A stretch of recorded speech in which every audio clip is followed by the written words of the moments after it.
not sleep tonight. I may not ever. The sins of the past have come. See how they sit down together. Outside my window, outside my door.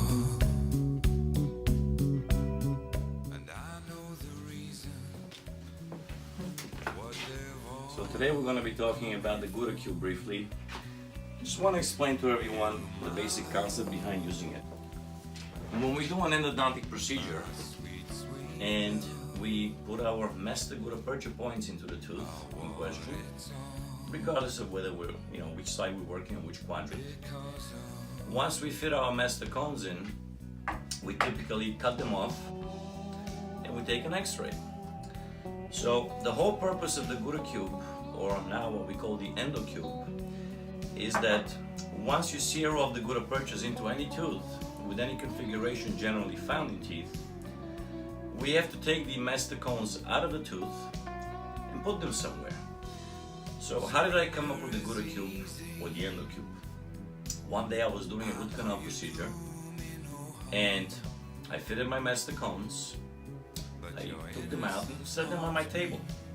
And then accidentally, I kicked my table a little bit and then they all moved. So then I started wondering, where do I put the cones? How do I know which one goes into which canal? So for example, if we're doing a lower molar can have many configurations, many different patterns of canal configurations. But generally speaking, we would have either a mesiobuccal, a mesiolingual, and a distal, or we might have a mesiobuccal, mesiolingual, distal buccal, distal lingual, 4 canals, or we may have a mid-mesio canal. So the cube has different configurations with a marker, and the marker lets you orient yourself. Am I working on the left side or the right side? So in your mind, you set the marker dot to represent whatever you want it to represent. It can mean lingual or buccal, right? So if I'm working on the right side, I may set the marker to mean lingual, buccal, based on what I decide. Now, this particular face has 2 spaces and a dot.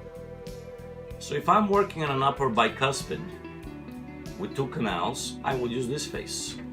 If I'm working on a lower anterior with 2 canals, I will use the same face, except in my mind, I will select the dot to mean either buccal or lingual.